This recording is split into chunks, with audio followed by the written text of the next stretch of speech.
Le PSV de Peter Bosz, qui impressionne en Eredivisie, 9 matchs, 9 victoires, leader écrasant du championnat néerlandais, 29 buts, 6 encaissés seulement, mais aucune victoire pour l'instant en Ligue des Champions. Quel est le réel niveau aujourd'hui? C'est dur en début de saison, hein, mon cher Johan, de ce PSV-là. Et puis moi, j'ai envie de te dire, est-ce que le PSG peut craindre ce PSV? Non, c'est pas si dur que ça, parce qu'ils sont sur la continuité de la saison dernière, où ils avaient tout simplement écrasé le championnat. Donc, ils recommencent pareil. Ça, c'est pas trop différent. La grosse différence, c'est qu'on ne peut pas se projeter sur le match de demain sans parler de tous les absents. Parce que le PSV au complet a le meilleur effectif de l'Eredivisie, du championnat néerlandais. Ils sont au-dessus, il n'y a pas de problème. Ils sont au-dessus techniquement, ils sont au-dessus physiquement, dans la profondeur. Même s'il manque, j'en pense, un ou deux défenseurs. Mais globalement, ils sont les meilleurs. Par contre, demain, il manque 2 de tes 3 milieux de terrain. Schouten et Everman, qu'on a vu à l'Euro, qui en plus ont joué avec les Pays-Bas à l'Euro. Certains très bien, Verman un peu plus difficilement.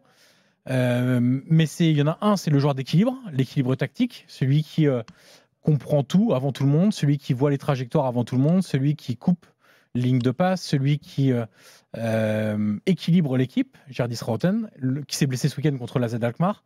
Et l'autre, c'est Joe Verman, celui qui construit le jeu, celui qui est passe courte, passe longue, le métronome du milieu de terrain. Donc sans ces deux joueurs-là, tu te retrouves en difficulté parce que tous tes autres profils de joueurs sont des relayeurs ou des 10. Tu n'as personne devant la défense, que ce soit Malik Tillman, Rustil ou Ismail Saibari, c'est que des 8-10. Donc, ta seule option, c'est soit tu décides d'en adapter un au poste de 6, en lui disant, mon grand, pour ce match-là, hyper focus sur ta zone et fais attention même si ce n'est pas ton poste. L'autre possibilité, c'est ce qu'il a fait sur une partie de match contre la Z Alkmaar ce week-end, c'est de mettre Olivier Boscagli au milieu de terrain en 6. Qui l'a déjà fait, qui a déjà dépanné à ce poste-là, qui dépanne globalement plutôt bien, même si Peter Bosz n'a pas du tout aimé la deuxième mi-temps d'Olivier Boscagli. C'est un journaliste d'ESPN qui est au match, qui racontait que les ballons perdus, ça a exaspéré Peter Bosz en deuxième mi-temps. Donc moi je pense qu'il va aller avec les 3-8-10, parce que l'autre problème, c'est que si tu mets Boscagli, qui est ton meilleur défenseur central, tu te crées un autre problème derrière. Tu déplaces le problème ne serait plus au milieu de terrain, il serait en défense. Donc c'est pas forcément intelligent. Mais oui, ils sont ultra dominants en Eredivisie.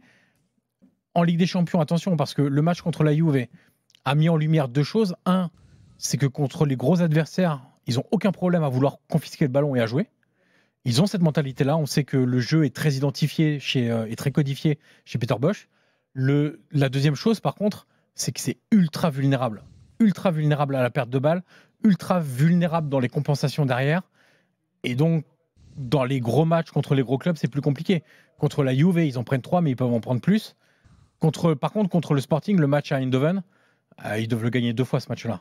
Ils créent suffisamment d'occasions pour gagner ce match-là. Il y a un élément qui risque d'être clé.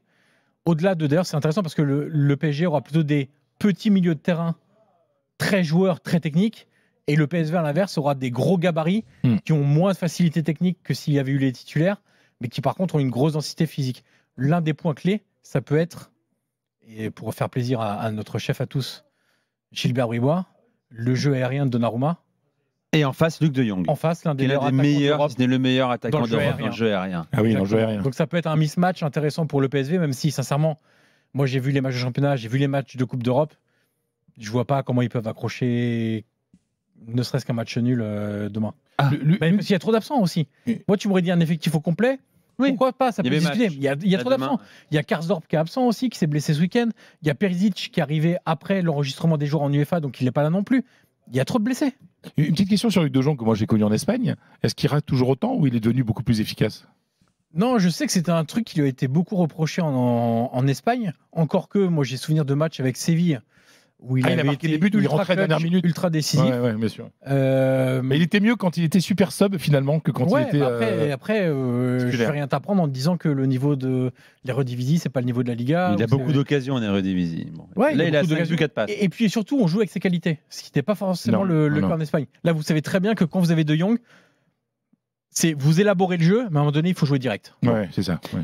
Voilà pour ce match. Ce sera demain soir sur RMC le débrief dans l'after, dans la foulée. Tu seras là et notamment Johan.